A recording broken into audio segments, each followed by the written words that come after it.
Welcome to Future Vision Study Center, Salem.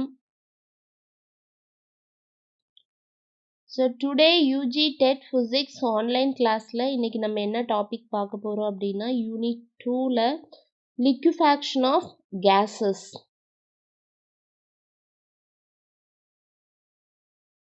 So liquefaction of gases topic பற்றி தான் படிக்க போகிறோம். அதாவது அப்படின்னா என்ன liquefaction அப்படின்னா என்னன்னா ஒரு கேஸை வந்து எப்படி நம்ம லிக்விடாக சேஞ்ச் பண்ணுறது அந்த ப்ராசஸ்க்கு பேர் தான் லிக்விஃபேஷன் ஆஃப் கேஸஸ். ஸோ இப்போ இதில் நிறைய மெத்தட்ஸ் எல்லாம் இருக்குது. ஸோ அதுக்கு முன்னாடி லாஸ்ட் கிளாஸில் நம்ம என்ன பார்த்தோம், Joule Thomson effect. Joule Thomson effect அப்படின்னா என்னது, ஒரு கேஸ் சப்ஸ்டன்ஸ் எடுத்துக்கிட்டு நம்ம என்ன பண்ணுவோம் அப்படின்னா ஹை ப்ரெஷரில் ஒரு போரஸ் பிளக், அதாவது நிறைய சின்ன சின்ன துளைகள் இருக்கிற ஒரு இது வழியாக நம்ம பாஸ் பண்ணும்போது நமக்கு என்னாகும் அப்படின்னா அதோட ப்ரெஷரில் சேஞ்சஸ் இருக்கும். அதனால் நமக்கு என்னாகும் அப்படின்னா டெம்பரேச்சர் வந்து கம்மியாகும். இதை தான் வந்து ஜூல் தாம்சன் எஃபெக்ட் அப்படின்னு சொல்கிறோம். அந்த டெம்பரேச்சர் வந்து அதிகமாகலாமா இல்லை கம்மியாகலாமா இல்லை மாறாமல் இருக்கலாமா அப்படிங்கிறது வந்து எதை டிபெண்ட் பண்ணி இருக்கும் அப்படின்னா ஜூல் தாம்சன் கோஎஃபிஷியண்ட்டை டிபெண்ட் பண்ணி இருக்கும். இதுதான் நம்ம லாஸ்ட் கிளாஸில் பார்த்தோம். இன்னொன்று அதே ப்ராசஸ் மூலமாக தான் நம்ம என்ன பண்ண போகிறோம் அப்படின்னா இங்கேயும் கேஸஸை லிக்விடாக மாற்ற போகிறோம். அண்ட் எதுக்காக வந்து இப்போ இந்த மாதிரி கேஸஸை லிக்விடாக மாற்றணும், நம்ம கேஸாகவே வச்சுக்கலாமே அப்படின்னா கேஸஸ் வந்து நமக்கு தெரியும் இன்டர்மாலிகுலர் ஃபோர்ஸ் வந்து அந்த இடத்துல கம்மியாக தான் இருக்கும். அதாவது ஸ்பேஸ் அதிகமாக இருக்கும். ரெண்டு கேஸ் இடையில லிக்விடை கம்பேர் பண்ணுவோம். அப்போ நிறைய அந்த இடத்துல நமக்கு வால்யூம் தேவைப்படும். ஒரே அளவு இருக்கிற கேஸு லிக்விட் ரெண்டையுமே நம்ம ஸ்டோர் பண்ணணும் அப்படின்னா கேஸை ஸ்டோர் பண்ணுறதுக்கு நமக்கு நிறைய ஸ்பேஸ் வேணும். ஆனால் லிக்விட் வந்து ஸ்டோர் பண்ணுறதுக்கு என்ன தேவையில்லை, ஸ்பேஸ் கம்மியாக இருந்தால் போதும். இதுதான் வந்து நமக்கு இங்கே ராக்கெட்டில் சிலிண்டர் கேஸில் அங்கே எல்லாத்துலேயுமே வந்து நமக்கு என்ன ஆகுது அப்படின்னா யூஸ் ஆகுது. ஸோ லிக்விட் பெட்ரோலியம் கேஸ் அப்படியெல்லாம் யூஸ் பண்ணுறோம் இல்லையா, நம்மளோட எல்பிஜி. ஸோ நம்ம நார்மலாக சேவ் பண்ணுறத விட லிக்விட் ஃபார்மேட்டில் ஸ்டோர் பண்ணோம் அப்படின்னா நமக்கு என்ன ஸ்பேஸ் அது மாதிரி நிறைய அட்வான்டேஜஸ் இருக்குது. ஓகே, இப்போ லிக்வேஷன் அப்படிங்கிறது என்ன அப்படின்னா ஒரு process.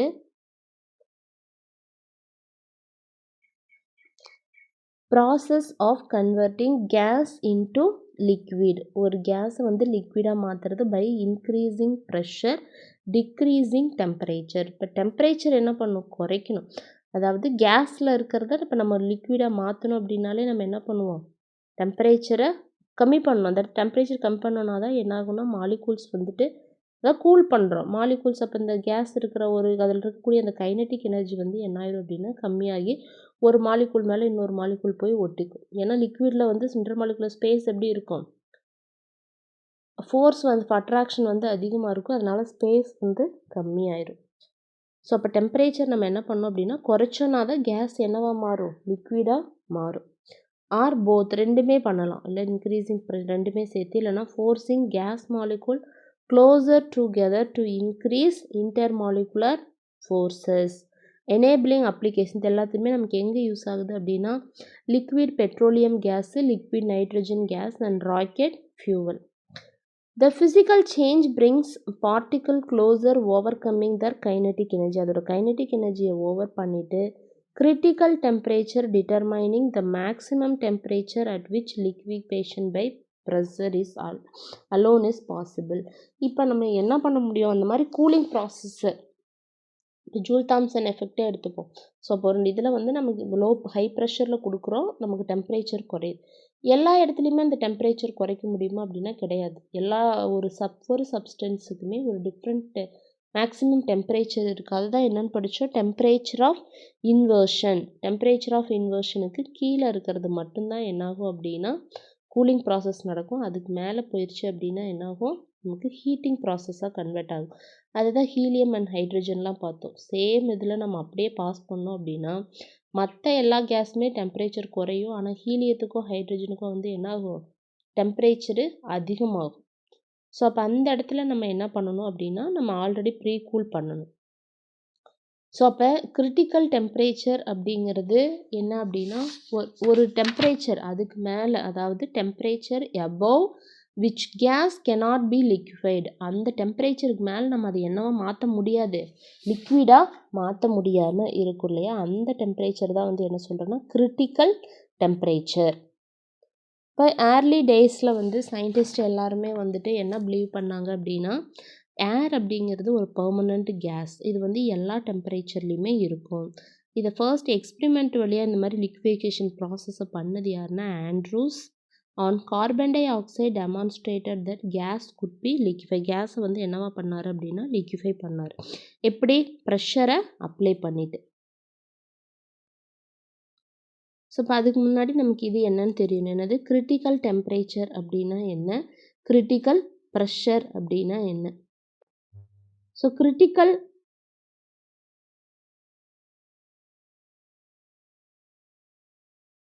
temperature, the temperature above which a substance vapor cannot be condensed into liquid, அதாவது இந்த டெம்பரேச்சருக்கு மேலே அந்த லிக்விடை நான் என்னவா மாற்ற முடியாது, கேஸாக மாற்ற முடியாது.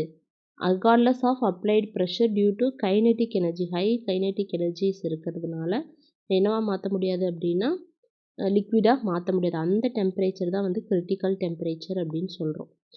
அப்போ கிரிட்டிக்கல் ப்ரெஷர் அப்படிங்கிறது minimum pressure required to liquefy a gas when it is its critical temperature.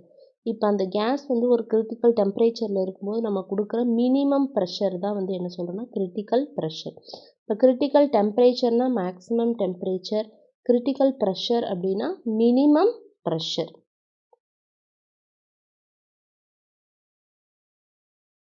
இப்போ ஒவ்வொரு சப்ஸ்டன்ஸுக்குமே வந்து என்ன இருக்குது அப்படின்னா கிரிட்டிக்கல் டெம்பரேச்சர் இருக்குது, கிரிட்டிக்கல் ப்ரெஷர் இருக்குது. இப்போ இதுதான் நிறைய சப்ஸ்டன்ஸோட கிரிட்டிக்கல் ப்ரெஷரு, இது வந்து critical temperature. So for example இப்போ கார்பன் டை ஆக்சைடுக்கு பார்க்குறோம்.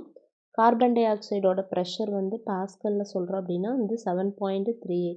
இதே வந்து நம்ம யூனிட் வந்து 8 அட்மாஸ்பியரிக் ப்ரெஷரில் சொல்கிறோம் அப்படின்னா 73ன்னு வரும். இதே மாதிரி டெம்பரேச்சர் வந்து கிரிட்டிக்கல் டெம்பரேச்சர் கெல்வினில் சொல்கிறோம். நமக்கு தெரியும் 1 டிகிரி செல்சியஸ் அப்படின்னா எவ்வளோ கெல்வின், 273 கெல்வின். அப்போ இந்த கெல்வினை நான் டிகிரியை மாற்றணுன்னா என்ன பண்ண, 273 மைனஸ் பண்ணிக்கணும். இப்போ எனக்கு என்ன வரும் அப்படின்னா 31 டிகிரி செல்சியஸ்னு வரும். ஸோ இதே மாதிரி ஆர்கனுக்கு 4.86, 150.69. ஹீலியத்துக்கு வந்து பார்த்தோம் அப்படின்னா 0.23, 5.20 கெல்வினில் சொல்லும்போது. இப்போ இது நமக்கு இதில் ஒரு டிகிரியில் சொல்லும்போது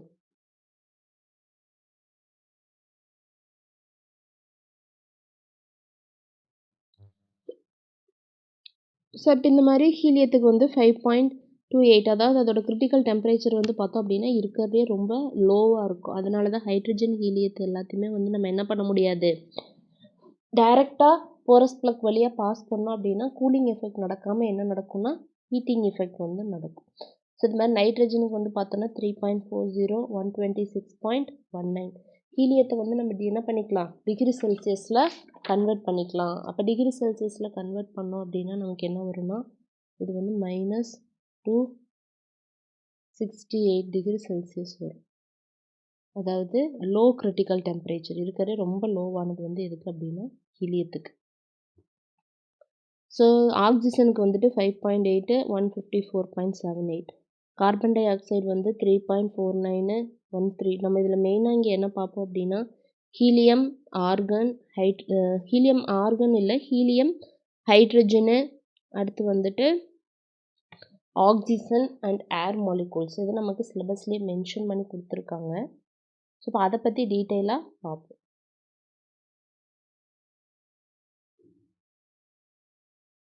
நெக்ஸ்ட்டு வந்து மெத்தட் ஃபார் லிக்விஃபிகேஷன். இப்போ இந்த வந்து லிக்விஃபிகேஷன் ப்ராசஸில் வந்துட்டு நிறைய மெத்தட்ஸ் இருக்குது. அதில் ஃபர்ஸ்ட் மெத்தட் வந்து என்னன்னு பார்த்தோம் அப்படின்னா ஃப்ரீசிங் மிக்சர். பேர்லேயே இருக்குது ஃப்ரீசிங் மிக்சர் அப்படின்னாலே என்னது, நம்ம ஒரு ஏதாவது ஒரு மோர் தென் ஒன் ஆப்ஜெக்ட் வந்து மிக்ஸ் ஆயிருந்துச்சுன்னா தான் அது என்ன சொல்லுவோம், மிக்சர் அப்படின்னு சொல்லுவோம். ஸோ இப்போ adding salt to ice, ice cube கூட நம்ம எதை ஆட் பண்ணுறோம் அப்படின்னா சால்ட். இது என்ன பண்ணும் அப்படின்னா மோர் ஐஸ் டு மெல்ட். அப்போ ஐஸ் வந்து ஈஸியாக இன்னும் என்ன ஆகும், மெல்ட் ஆகும். அப்சர்விங் ஹீட், அப்போ என்ன பண்ணிக்கும் அப்படின்னா ஹீட்டை வந்து அப்சர்வ் பண்ணிக்கும்.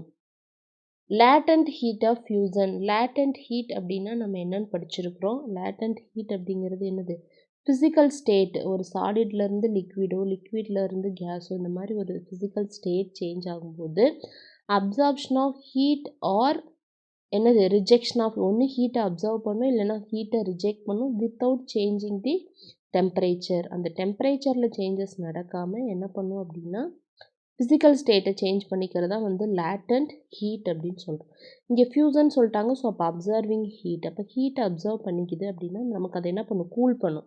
From the mixer it self drastically lowering the temperature. அப்போ இருக்கிற ஹீட்டை அது வாங்கிட்டு நமக்கு இதை என்ன பண்ணும், டெம்பரேச்சரை லோ பண்ணும். The gas is cooled by this mixture and then subjected to pressure, making it easier to liquefy than at room temperature. இப்போ நார்மலாக நம்ம ரூம் டெம்பரேச்சர்லேயே வச்சு பண்ணுறதை காட்டிலும் இந்த கேஸ் என்ன பண்ணுறோம், இந்த மிக்சருக்குள்ளே வச்சு கொஞ்சம் இன்னும் டெம்பரேச்சரை கம்மி பண்ணிட்டோம் அப்படின்னா நமக்கு இன்னும் ஈஸியாக என்ன பண்ணலாம் அப்படின்னா டெம்பரேச்சரை லிக்விஃபையாக மாற்றுறதுக்கு இன்னும் ஹெல்ப் பண்ணும். இது ஒரு மெத்தட். நெக்ஸ்ட்டு வந்துட்டு எவாப்ரேஷன் அண்டர் ப்ரெஷர். அப்போ எவாப்ரேஷன் அண்டர் ரெடியூஸ்டு ப்ரெஷர் அப்படின்னா நம்ம ப்ரெஷரை என்ன பண்ணுறோம், கம்மி பண்ணுறோம். ப்ரெஷரை கம்மி பண்ணிவிட்டு நான் என்ன பண்ணுறோம், எவாப்ரேஷனாலே நார்மலாக நமக்கு அந்த ப்ரெஷர் என்ன ஆயிரும், எவாப்ரேட் பண்ணும்போது ப்ரெஷரு கம்மியாகும். ப்ரெஷர் கம்மியாகும்போது நமக்கு ஆட்டோமேட்டிக்காக என்னாகும் அப்படின்னா அதோட பாய்லிங் பாயிண்ட் வந்து டிக்ரீஸ் ஆயிரும். அதனால் நமக்கு கூலிங் ப்ராசஸ் வந்து நடக்கும்.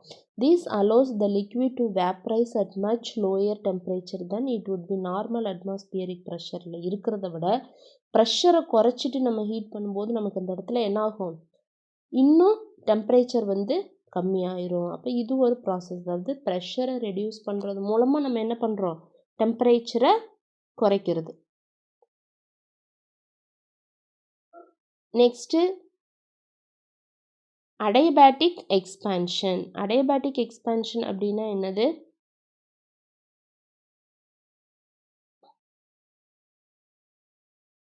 அடையபேட்டிக் அப்படின்னாலே என்னது, there is no heat transfer. எந்த ஹீட்டுமே ட்ரான்ஸ்ஃபர் ஆகாமல் இருக்கிற ப்ராசஸ்க்கு பேர் தான் என்னது, அடையபேட்டிக். சிஸ்டத்துக்கும் சரௌண்டிங்க்கு இடையில எந்த ஹீட்டுமே ட்ரான்ஸ்ஃபர் ஆகாது. Gas expands and does mechanical work. இப்போ இங்கே வந்து என்ன ஆகுது அப்படின்னா, இப்போ இந்த கேஸ் வந்து எக்ஸ்பேண்ட் ஆகுது இல்லையா, நம்ம ஜூல் தாம்சன் எஃபெக்ட்லேயே படிச்சிருப்போம் அடையபேட்டிக் எக்ஸ்பான்ஷனை. கேஸ் வந்து ஃபஸ்ட்டு கம்ப்ரெஷன்லேருந்து என்ன ஆகும், எக்ஸ்பேண்ட் ஆகி போகணும். அப்போ அந்த எக்ஸ்பேண்ட் ஆகிறது கேஸ் வந்து ஏதாவது ஒரு ஒர்க் பண்ணுறது, டஸ் மெக்கானிக்கல் ஒர்க். எக்ஸாம்பிள் என்ன அப்படின்னா ஒரு பிஸ்டன் இன் அன் என்ஜின், ஒரு என்ஜினில் இருக்கக்கூடிய பிஸ்டன் வந்து மூவ் பண்ணுறது, இந்த மாதிரி ஒரு mechanical work. Losing internal energy and cooling down more effectively then just throttling. Throttling ப்ராசஸ்னால் என்னென்னு பார்த்தோம், ஜூல் கெல்வின் எஃபெக்ட்லேயே பார்த்தோம் இல்லையா, ஒரு ஹை ப்ரெஷரில் இருக்கக்கூடிய ஒரு சப்ஸ்டன்ஸை லோ ப்ரெஷரில் நம்ம வந்து மாற்றும் போது டெம்பரேச்சர் குறையிற அந்த ப்ராசஸ்க்கு பேர் தான் த்ராட்லிங் ப்ராசஸ். இப்போ நார்மலாக நம்ம த்ராட்லிங் பண்ணுறதை காட்டிலும் அதோட இன்டர்னல் எனர்ஜியை லூஸ் பண்ணிடும்போது நமக்கு என்னது, கூலிங் டவுன் வந்து இன்னும் எஃபெக்டிவாக இருக்கும். இந்த ப்ராசஸ் வந்து என்ன பேசிஸில் இருக்குன்னா கிளாடே ப்ராசஸ். அதாவது லிக்விஃபேஷனில் வந்து 2 ப்ராசஸ் இருக்குது, ஒன்று கிளாடே, இன்னொன்று வந்து கிளாண்டே. இப்போ கிளாடே ப்ராசஸ் வந்து இதில் combines cooling and expansion.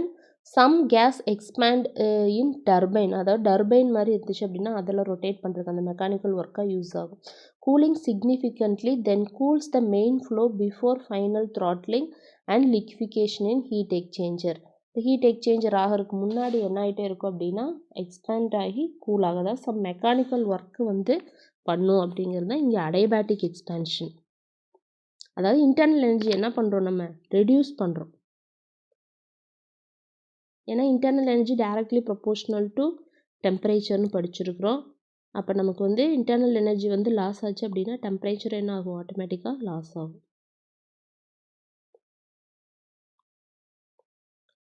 And most effective method என்ன அப்படின்னா அதுதான் ஜூல் தாம்சன் எஃபெக்ட் மெத்தட். நிறையா மெத்தட் இருந்தாலுமே நம்ம எது அதிகமாக வந்து இது பண்ணுறோம், ஜூல் தாம்சன் எஃபெக்டை தான் வந்துட்டு மோஸ்ட் ஆஃப் த லிக்விஃபிகேஷன் ப்ராசஸில் வந்து என்ன பண்ணுறோம் அப்படின்னா யூஸ் பண்ணுறோம். ஸோ ஜூல் தாம்சன் எக்ஸ்பேன்ஷன் என்ன நமக்கு தெரியும் இல்லையா? என்னது இதில் வந்து ரொம்ப continuous and steady flow process, compressed gas, irreversible process நமக்கு தெரியும். இங்கே என்ன நடக்கும்னா adiabatic expansion through porous plug, அதை தான் என்ன சொல்கிறோம், இதுக்கு பேர் த்ரோட்லிங் இல்லைனா அடைபேட்டிக் த்ரோட்லிங் ப்ராசஸ் அப்படின்னு சொல்லலாம். இது எதை டிபெண்ட் பண்ணி இருக்கும்? டெம்பரேச்சர் கோஎஃபிஷியன்ட்டை டிபெண்ட் பண்ணி இருக்குன்னு பார்த்தோம். அது ஒரு பர்டிகுலர் இன்வர்ஷன் டெம்பரேச்சருக்கு எப்படி இருக்கணும்? கீழே இருந்தால் தான் கூலிங் ப்ராசஸ் நடக்கும். இப்போ டெம்பரேச்சர் ஆஃப் இன்வர்ஷன் அப்படின்னா என்னது? The temperature below which gas obey Joule Thomson effect. எந்த டெம்பரேச்சர் கீழே ஜூல் தாம்சன் எஃபெக்ட் ஒபே பண்ணுதோ அதுதான் டெம்பரேச்சர் ஆஃப் இன்வர்ஷன். அதுக்கு ஒரு ஃபார்முலா கூட நம்ம அங்கே படித்தோம் ஜூல் தாம்சன் இதில் 2A/RB அப்படின்னு சொல்லிட்டு. A compressed gas below its inversion temperature cools significantly when allowed to expand rapidly through a narrow opening under adiabatic conditions doing work against intermolecular force. இதுதான் என்னது? Joule Thomson effect. டெம்பரேச்சர் இன்வர்ஷனுக்கு கீழே இருக்கணும், அடைபேட்டிக் ப்ராசஸில் இருக்கணும். அடைபேட்டிக்கில் இருக்கும்போது தான் என்ன படித்தோம்? என்தால்பி கான்ஸ்டன்ட்லாம் பார்த்தோம். இந்த ப்ராசஸ் அங்கே அடைபேட்டிக் எப்படி வந்துட்டு நம்ம என்ன ப்ராசஸ் பார்த்தோம்? கிளாடே அண்ட் லிண்டே ப்ராசஸ்ன்னு படித்தோம் இல்லையா? அதே மாதிரி இங்கே ஜூல் தாம்சன் எஃபெக்ட் வந்து எதை பேஸ் பண்ணியிருக்குன்னா Linde's process.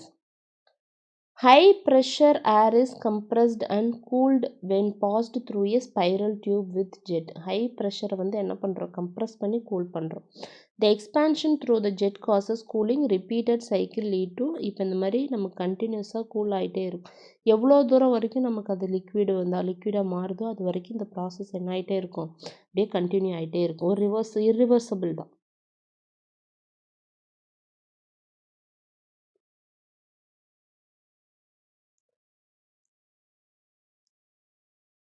So Joule Thomson effect அப்படிங்கிறது என்னது?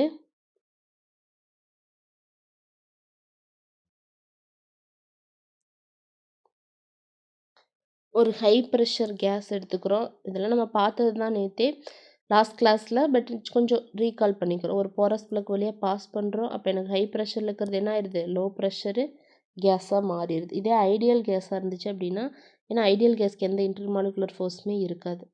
மோஸ்ட் ஆஃப் த கேஸ் வந்து கூல் ஆகும்.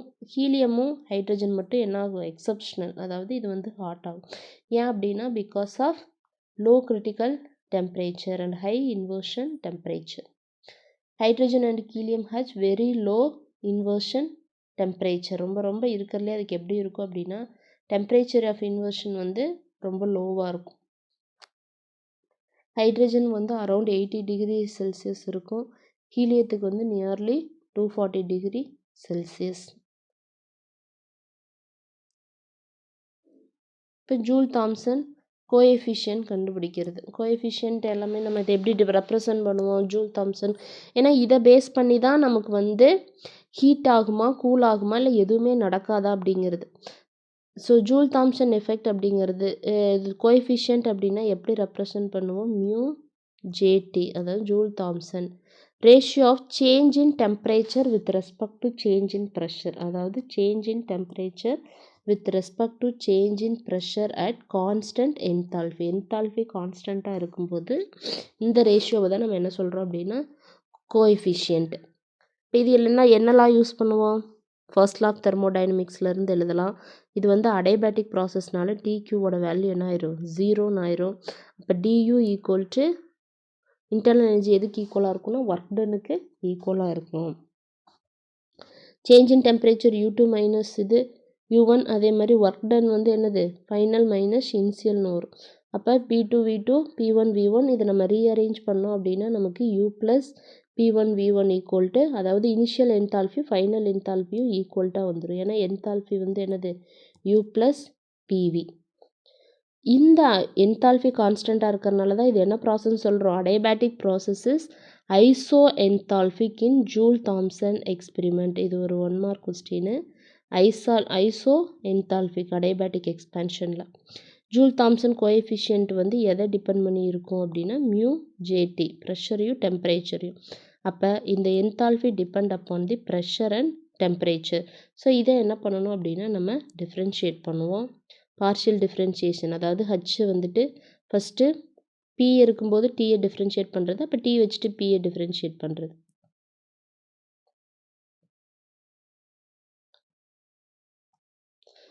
ஸோ பார்ஷியல் டிஃப்ரென்ஷியேஷன் பி கான்ஸ்டண்ட்டாக வச்சுட்டு டீயை கான்ஸ்டண்ட்டாக வச்சுட்டு பி டிஃப்ரென்ஷியேட் பண்ணணும். அதே மாதிரி இப்போ இதில் வந்து எனக்கு என்தால்ஃபிஸ் கான்ஸ்டண்ட்டாக, அப்போ என்தால்ஃபி 0ன்னு ஆயிரும். இப்போ ∂H/∂P அது அப்படியே இருக்குது.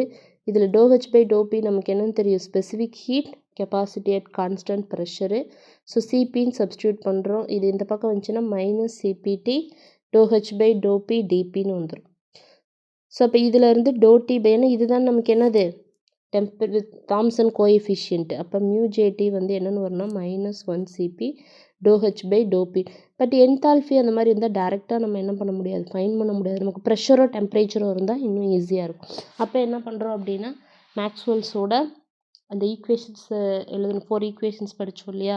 ஸோ அப்போ அதிலேருந்து ∂H/∂P வந்து நம்ம எப்படி எழுதிக்கலாம் அப்படின்னா -T ∂V/∂TPன்னு எழுதிக்கலாம். ஸோ இதை அப்படியே சப்ஸ்டியூட் பண்ணுறோம் அப்படின்னா சப்ஸ்டியூட் பண்ணிவிட்டு சிம்ப்ளிஃபை பண்ணோம் அப்படின்னா நமக்கு μJT வந்து ஃபைனலாக இதில் பாருங்கள் நமக்கு வெறும் டெம்பரேச்சரு, வால்யூமு, ப்ரெஷர் இந்த மாதிரி தான் இருக்கும். இப்போ ஈஸியாக நம்ம என்ன பண்ணிக்கலாம் அப்படின்னா மெஷர் பண்ணுற குவான்டிட்டிஸாக இருக்கும். இதை தான் வந்து கோஎஃபிஷியன்ட்டுக்கான expression, specific heat capacity, volume, temperature, V. இப்போ இதே வந்து ஒரு ஐடியல் கேஸ்க்கு வந்து எப்படி இருக்கும் அப்படின்னா Joule Thomson coefficient for ideal gas. Ideal கேஸும் ரியல் கேஸும் சேம் கிடையாது. ஐடியல் கேஸில் நம்ம இன்டர்மாலிகுலர் ஃபோர்ஸஸ்லாம் இருக்காது, 0ன்னு சொல்கிறோம். ஆனால் ரியல் கேஸில் வந்து கண்டிப்பாக சம் ஒர்க் டன் இருக்கும். இங்கே வந்து ஒர்க் டன் 0, ஆனால் அங்கே ஒர்க் டன் என்னது இருக்கும். நம்ம ரியல் கேஸை எடுத்துகிட்டு தான் பார்க்குறோம். இப்போ ஐடியல் கேஸ்னு வரும்போது ஜூல் தாம்சன் எஃபெக்ட் என்ன ஆயிரும் அப்படின்னா 0 ஆயிரும். நோ டெம்பரேச்சர் சேஞ்ச், எந்த டெம்பரேச்சர் சேஞ்சஸுமே இருக்காது. ஏன்னா இன்டர்னல் எனர்ஜியே எதுவும் சேஞ்ச் ஆக போகிறதில்ல. when it expands from high to low pressure under constant enthalpy because ideal gas molecules have no intermolecular forces. Ideal மாலிகுலுக்கு என்ன இருக்காதுன்னா இன்டர்மாலிகுலர் ஃபோர்ஸ் ஆஃப் அட்ராக்ஷன் எதுவுமே இருக்காது ரியல் கேஸ் மாதிரி. இப்போ இது என்ன கிராஃப் அப்படின்னா ப்ரெஷருக்கும் டெம்பரேச்சருக்கும் நம்ம ஒரு கிராஃப் போட்டோம் அப்படின்னா இதுதான் வந்து அந்த டெம்பரேச்சர் ஆஃப் இன்வர்ஷன். அப்போ இந்த டெம்பரேச்சர் ஆஃப் இன்வர்ஷன் தான் நமக்கு மெயின். ஏன்னா அதை விட கீழே இருக்கும்போது தான் எனக்கு என்ன நடக்கும், கூலிங் ப்ராசஸ் நடக்கும். அதை விட அதிகமாயிருச்சு அப்படின்னா ஹீட்டிங் ப்ராசஸ் வந்து நடக்கும். இந்த டெம்பரேச்சர் கோஎஃபிஷியன்ட் கரெக்டாக அந்த இன்வர்ஷன் டெம்பரேச்சரில் இருக்கும்போது அதோட என்னவாக இருக்கும், 0வாக இருக்கும். அது ஹீட்டும் ஆகாது, கூலும் ஆகாது. Constant enthalpy. அப்போ என்தால்ஃபி வந்து கான்ஸ்டன்ட் ஆகிறதுனால ஐசென்தால்ஃபிக் கர்வ்ஸ்ன்னு சொல்லலாம், டிஃப்ரெண்ட் வேறு வேறு டெம்பரேச்சர்ஸ்க்கு.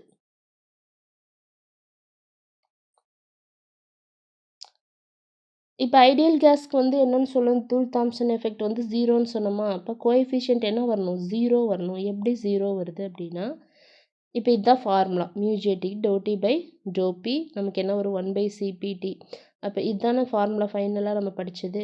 இப்போ ஒரு ஐடியல் கேஸ் ஈக்குவேஷனை அது எதை சாட்டிஸ்ஃபை பண்ணணும், கேஸ் ஈக்குவேஷனை சாட்டிஸ்ஃபை பண்ணணும். இப்போ இதை என்ன பண்ணுறோம் அப்படின்னா டிஃப்ரென்ஷியேட் பண்ணுறோம், அதாவது டீயை பொறுத்து டிஃப்ரென்ஷியேட் பண்ணுறோம். டியை பொறுத்து டிஃப்ரென்ஷியேட் பண்ணுறோன்னா பி என்னது அப்படியே வச்சுக்கிறோம். ∂V/∂T equal R D differentiate பண்ணால் 1ன்னு ஆயிரும். அப்போ ∂V/∂Tயோட வேல்யூ என்ன வரும், ∂V/∂T அப்படிங்கிறது R/Pன்னு வரும். இப்போ இந்த ஈக்குவேஷன் நம்ம சப்ஸ்டியூட் பண்ணலாமா, இதில் என்ன 1/CPT அப்படியே இருக்குது, R/P மைனஸ் V. இப்போ இந்த TR/P அப்படிங்கிறது நமக்கு என்னன்னு தெரியும், இந்த ஈக்குவேஷன்லேருந்து V கண்டுபிடிச்சோம் அப்படின்னா V ஈக்குவல் டு RT/Pன்னு வரும். அப்போ RT/Pக்கு பதிலாக நான் என்ன சப்ஸ்டியூட் பண்ணிக்கலாம், V. இப்போ V மைனஸ் V வந்து என்னென்ன ஆயிருன்னா 0. இப்போ μT வந்து 0. அப்போ அந்த இடத்துல என்ன நடக்காது, கோஎஃபிஷியன்ட்டு 0 வருது.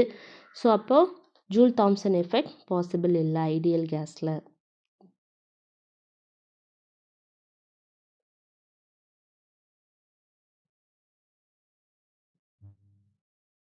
ஓகே, இப்போ லிக்விஃபேஷன் ப்ராசஸ் லிக்விஃபேஷன் ப்ராசஸில் வந்துட்டு மெயினாக 2 ப்ராசஸ் இருக்குது. என்ன அப்படின்னா, ஒன்று வந்து லிண்டே அண்ட் கிளாடி ப்ராசஸ் அப்படின்னு பார்த்தோம். அதில் ஃபஸ்ட்டு வந்து இப்போ நம்ம என்ன பார்க்க போகிறோம் அப்படின்னா, லிண்டே ப்ராசஸ். லிண்டே ப்ராசஸ்க்கு இன்னொரு பேர் இருக்குது. அது லிண்டே ஹாம்சன் இல்லைன்னா ஹாம்சன் லிண்டே சைக்கிள் அப்படின்னு சொல்லலாம். This process is based on the Joule Thomson effect, அதாவது isenthalpic expansion which state most real gases, அதாவது ஹைட்ரஜன் ஹீலியத்தை தவிர மீது எல்லாமே வந்து என்ன பண்ணும், இந்த ப்ராசஸை ஒபே பண்ணும். Experience a drop in temperature when they expand from high pressure to region to low pressure. இதெல்லாமே நம்ம பார்த்தோம். லோ ப்ரெஷர்லேருந்து ஹை ப்ரெஷர்லேருந்து லோ ப்ரெஷர் மாற்றும்போது டெம்பரேச்சர் குறையும். Porous plug below the inversion temperature. இதை வச்சு நம்ம என்ன பண்ணலாம் அப்படின்னா, useful for liquefying air and oxygen. Hydrogen and ஹீலியத்தோட வெரி லோ இன்வர்ஷன் டெம்பரேச்சர்னால அது பண்ண முடியாது. பட் நம்ம இதை எதுக்கெலாம் வந்து பண்ணலாம் அப்படின்னா, ஈஸியாக ஏர் அண்ட் ஆக்சிஜனுக்கு வந்துட்டு இந்த லிண்டே ப்ராசஸ் வந்து யூஸ் பண்ணலாம்.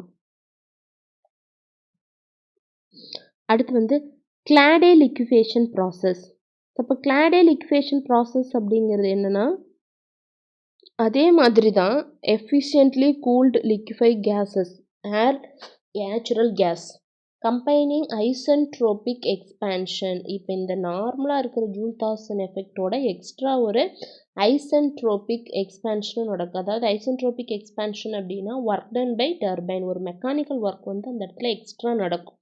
With Joule Thomson effect, Joule Thomson effect கூட சேர்ந்து ஒரு ஐசென்ட்ரோபிக் எக்ஸ்பேன்ஷனும் நடந்துச்சு அப்படின்னா அதுதான் என்னது, கிளாடே லிக்விஃபேஷன் ப்ராசஸ். மோர் எஃபிஷியன்ட் தன் தி நார்மலாக வெறும் த்ராட்லிங் ப்ராசஸ் மட்டும் நடக்காமல் இது என்ன ஆகுது, கொஞ்சம் நமக்கு மெக்கானிக்கல் ஒர்க்கோட சேர்ந்து நடக்குது. Heat exchanger to pre cool incoming gas with returning cold gas. அதாவது நார்மலாக பாஸ் பண்ணாமல் நம்ம என்ன பண்ணுறோம் அப்படின்னா, அதை ஒரு ப்ரீ கூல் பண்ணி நம்ம என்ன பண்ணுறோம், பாஸ் பண்ணும்போது நமக்கு கூலிங் எஃபெக்ட் வந்து பாசிபிள்.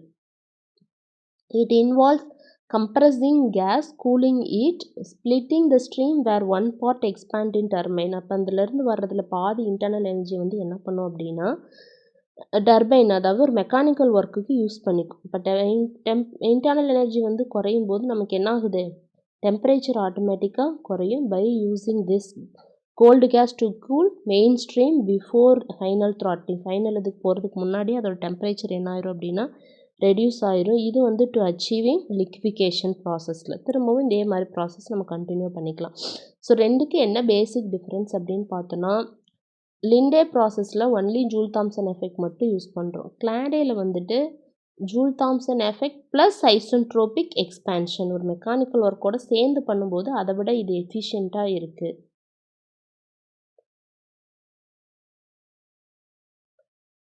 இப்போ நம்ம 4 இதில் வந்துட்டு நம்ம லிக்விஃபிகேஷன் பண்ணணும். வந்து என்னென்ன நமக்கு பார்க்கணும் அப்படின்னா, ஏரு, அடுத்து வந்துட்டு oxygen, helium, hydrogen.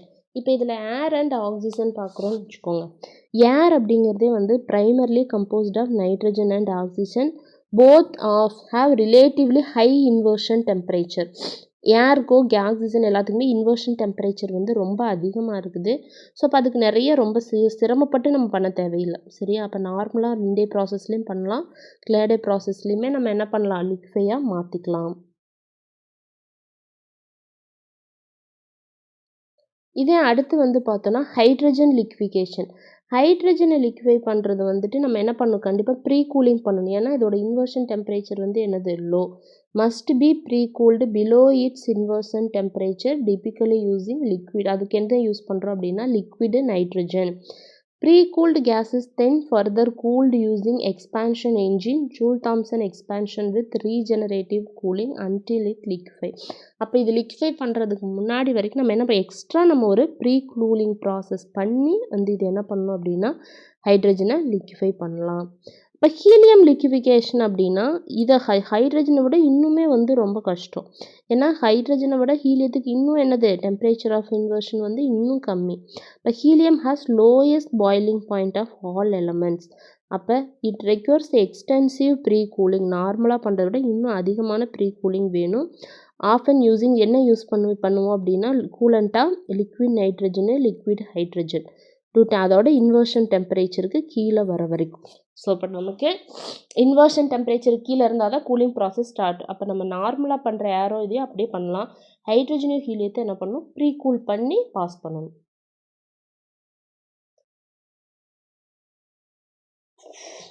Final cooling stage typically involve highly efficient expansion engines. The Joule-Thomson effect at very low temperature. இதுதான் வந்து என்ன சொல்கிறோம் அப்படின்னா காமர்லிங்-ஓன்ஸ் மெத்தட் அப்படின்னு சொல்கிறோம். எதனால் காமர்லிங்-ஓன்ஸ் மெத்தட் அப்படின்னு சொல்கிறோம் அப்படின்னா ஃபஸ்ட்டு ஹீலியத்தை வந்துட்டு லிக்விஃபை பண்ணது யார் அப்படின்னா காமர்லிங்-ஓன்ஸ் 1908 காமர்லிங்-ஓன்ஸ் அப்படிங்கிறவர் தான் வந்து என்ன பண்ணார் அப்படின்னா ஃபஸ்ட்டு வந்து லிக்விஃபை பண்ணார். ஏன்னா அதோட low critical temperature 268 degree Celsius. எதுக்கு? ஹீலியத்துக்கு. ஸோ அதை அவர் பண்ணதுனால அந்த மெத்தடுக்கு பேர் வந்து காமர்லிங்ஸ்-ஓன்ஸ் மெத்தட் அப்படின்னு நம்ம சொல்லலாம். அதாவது எக்ஸ்ட்ரீம்லி லோ லிக்விஃபிகேஷனா ஆல்மோஸ்ட் எவ்வளோ எனக்கு டெம்பரேச்சரில் வரணும், 4.2 கெல்வின் வரைக்கும் வந்துச்சுன்னா தான் அது லிக்விடாக மாறும்.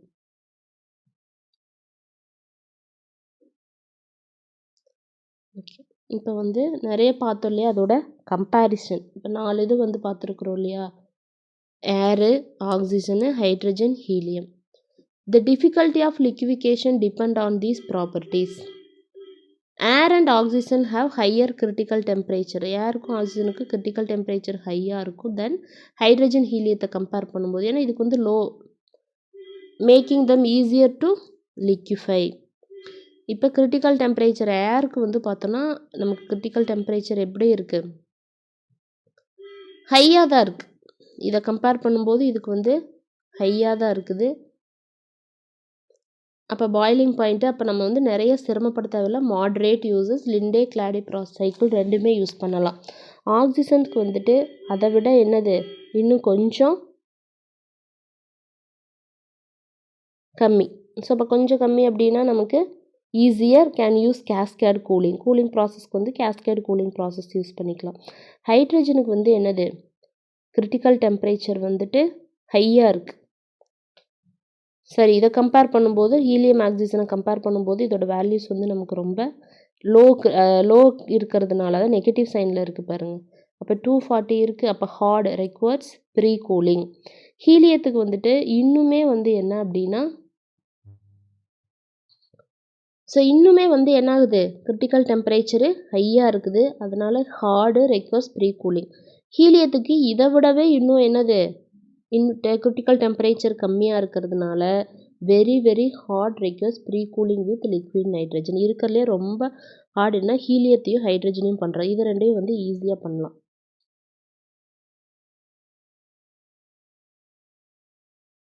ஓகே, இப்போ இன்னைக்கு என்னென்ன டாபிக் பார்த்தோன்னு ஞாபகம் இருக்கா?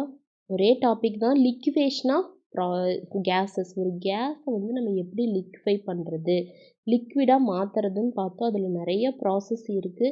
இருந்தாலும் மோஸ்ட் எஃபிஷியன்ட் ப்ராசஸ் அப்படிங்கிறது வந்து ஜூல் கெல்வின் மெத்தடு தான். அதில் லிண்டே கிளாடி ப்ராசஸ் இருக்குது. லிண்டே ப்ராசஸ் வந்துட்டு என்ன பண்ணும் அப்படின்னா வெறும் ஜூல் தாம்சன் எஃபெக்டை மட்டும் பேஸ் பண்ணியிருக்கும். கிளாடே ப்ராசஸ் வந்து Joule Thomson effect with isentropic எக்ஸ்பேன்ஷனோடு இருக்கும். ஹைட்ரஜனையும் ஹீலியத்தையும் நம்ம வந்து லிக்விடாக மாற்றுறதுங்கிறது ஈஸியாக பண்ண முடியாது, கொஞ்சம் ஹார்டு. ஸோ அது பண்ண முடியாதுன்னு கிடையாது. ஸோ அதுக்காக என்ன பண்ணுறோம் அப்படின்னா ப்ரீ கூலிங் ப்ராசஸ் பண்ணி நம்ம ஜூல் தாம்சன் எஃபெக்டை யூஸ் பண்ணோம் அப்படின்னா நம்ம என்ன பண்ணலாம், டெம்பரேச்சரை ஈஸியாக ரெடியூஸ் பண்ணலாம். ஸோ இதுதான் நம்ம இன்றைக்கி பார்த்தது. ஸோ இப்போ கொஸ்டின்ஸ் பார்க்கலாமா?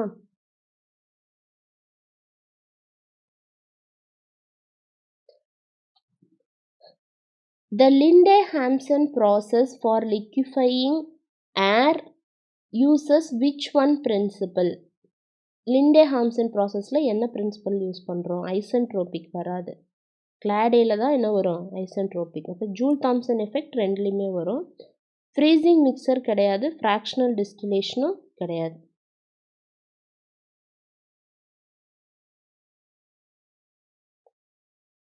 செகண்ட்,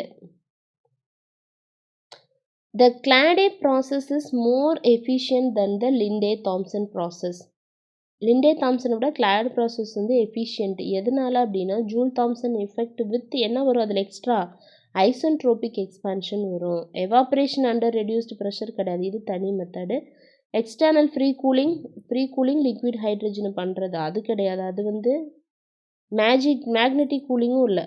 நார்மலாக ஜூல் தாம்சன் எஃபெக்டோட எதை பேஸ் பண்ணி இருக்குது அப்படின்னா, ஐசென்ட்ரோபிக் எக்ஸ்பான்ஷன் அப்படின்னா என்னது? கிளாஸஸ் ப்ராசஸில் வந்து எஃபிஷியன்சி இன்க்ரீஸ் பண்ணுறதுக்காக பார்ட் ஆஃப் த கேஸ் வந்து எக்ஸ்டர்னல் ஒர்க், மெக்கானிக்கல் ஒர்க்கையும் சேர்த்து பண்ணுறது.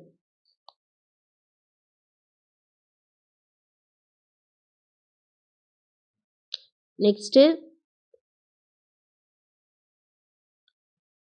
the components of liquefied air can be separated by. So இப்போ இந்த காம்பனன்ட்ஸ் நம்ம லிக்விஃபைட் பண்ணோம் இல்லையா, லிக்விஃபைட் பண்ணிவிட்டு அந்த காம்பனன்ட்ஸ் எல்லாத்தையும் வந்து நம்ம என்ன ப்ராசஸ் மூலமாக செப்பரேட் பண்ணலாம் அப்படின்னா, ஜூல் தாம்சன் எஃபெக்ட் கிடையாது, டெம்பரேச்சர் லோ மட்டும்தான் பண்ணும். அடியாபேட்டிக் எக்ஸ்பான்ஷனும் அதே தான். ப்ரீ கூலிங்னா கூலிங் பண்ணுறது. அப்போ ஃப்ராக்ஷனல் டிஸ்டிலேஷன். இப்போ இந்த டிஸ்டிலேஷன், ஃப்ராக்ஷனல் டிஸ்டிலேஷனை யூஸ் பண்ணி நம்ம என்ன பண்ணலாம் அப்படின்னா, அதோட காம்பனன்ட்ஸை வந்து நம்ம என்ன பண்ணிக்க முடியும், செப்பரேட் பண்ணிக்க முடியும் எக்ஸ்ட்ரா.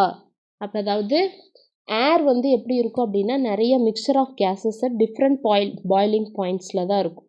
ஒன்ஸ் லிக்ஃபை பண்ணிட்டோம் அப்படின்னா அந்த காம்பனன்ட்ஸ் வந்துட்டு ஆக்சிஜன் வந்து ஈஸியாக நம்ம எப்படி செப்பரேட் பண்ணிக்கலாம் அப்படின்னா, நைட்ரஜன் அண்ட் ஆக்சிஜனை மட்டும் நிறைய mix.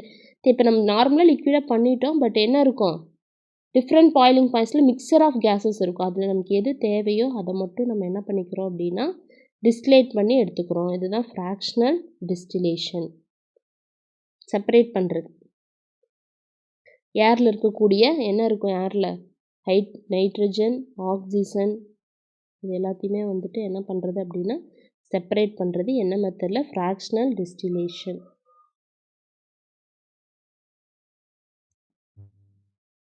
Okay, next, what is critical pressure of gas? ஒரு கேஸோட கிரிட்டிக்கல் ப்ரெஷர் அப்படின்னா என்ன அர்த்தம்? Pressure at which gas starts to boil கிடையாது. The pressure required to liquefy a gas at its critical temperature. ஆமாம், இதுதானே படித்தோம். கிரிட்டிக்கல் ப்ரெஷர் அப்படின்னா ஒரு மினிமம் ப்ரெஷரு ஒரு கேஸை லிக்விடாக மாற்றுறதுக்கு தேவை, கிரிட்டிக்கல் டெம்பரேச்சரில் இருக்கிறது. கேஸ் பிகம் சாலிடு கிடையாது. Pressure at which Joule Thomson effect is 0. So critical pressure அப்படின்னா மினிமம் ப்ரெஷர், கிரிட்டிக்கல் டெம்பரேச்சர்னா maximum temperature.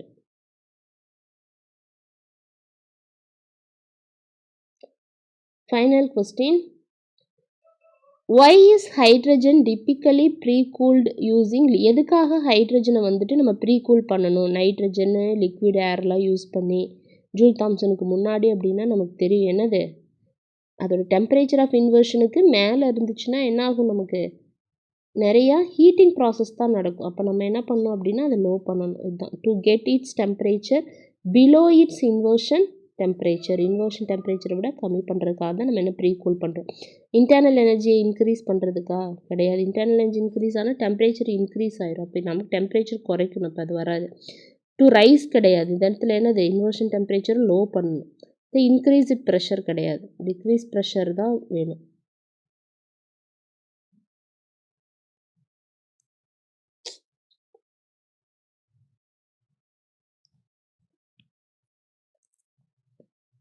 Okay, next topic என்ன பார்க்க போகிறோம் அப்படின்னா, அடுத்து வந்துட்டு thermal properties of matter and radiations. இப்போ இன்றைக்கி ஃபுல்லாக லிக்விஃபிகேஷனை பற்றி கம்ப்ளீட்டாக முடிச்சாச்சு. ஸோ இப்போ இதோட ஃபைனல் பார்ட் வந்துட்டோம். Thermal properties. தெர்மல் ப்ராப்பர்ட்டிஸ் அப்படின்னா என்னது, ஒரு தெர்மல் கண்டக்ஷன், ஒரு ட்ரான்ஸ்ஃபர் ஆஃப் ஹீட் எனர்ஜி. எப்படி வந்து ஒரு சாலிடில் ஒரு மாலிகுலேருந்து இன்னொரு மாலிகுல் ஹீட் வந்து ட்ரான்ஸ்ஃபர் ஆகுது, அதை பற்றி எல்லாம் தான் என்ன பண்ண போகிறோம் அப்படின்னா நெக்ஸ்ட் கிளாஸில் நம்ம பார்க்க போகிறோம். Okay, thank you.